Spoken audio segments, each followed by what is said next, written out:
Assalamualaikum guys. So bersama saya lagi Pablo Hakim. So macam mana?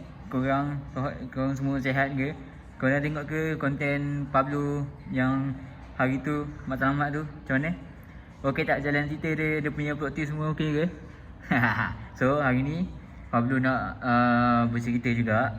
Tapi mungkin cerita ni tak panjang sangat. Tengoklah macam mana. Mungkin memang tak panjang sangat. Tapi tengoklah macam mana, okey? Kau nak tahu macam mana konten ni best ke tak cerita tu, kau nantikan. Nantikan sampai akhir video, okey? Let's go. Okay guys, cerita dia bertajuk cinta tak sedar. Okay, dalam cerita cinta tak sedar ni, dia mengisahkan tentang seorang lelaki, dia polis, dia memang pangkat tinggi lah. Dia jatuh cinta dengan seorang wanita yang bernama Laila. Okay, dia berjatuh cinta dengan seorang wanita bernama Laila.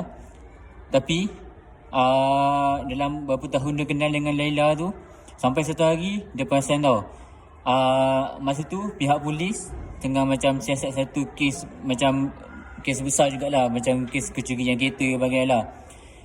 Satu hari polis tu, siapa nama dia, Rizwan tu, dia macam ajak lah girlfriend dia makan kan, Laila makan. Lepas tu dia perasan kereta yang Laila bawa tu warna merah, nombor plate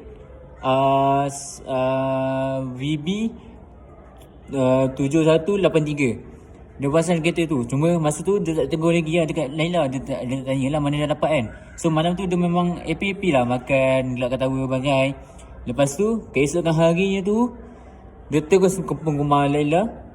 Lepas tu Laila pun macam menyerah diri lah sebab tak mampu nak buat apa-apa dah. Lepas tu dia pun kena tangkap. Bila kena soal, rupanya dia buat semua benda tu, dia cuci kereta, lepas tu dia jual tu, rupanya dia untuk hantar duit tu dia nak hantar untuk keluarga dia yang duduk dekat Filipina. So dia punya jalan cerita dia mungkin tak best sangat, tapi so far yang tu je lah saya dapat fikir. So kalau korang rasa best, korang boleh like. Kalau korang tak rasa best, korang boleh komen. So korang luarkan apa-apa komen kat situ. Itu saja konten daripada Pablo hari ni.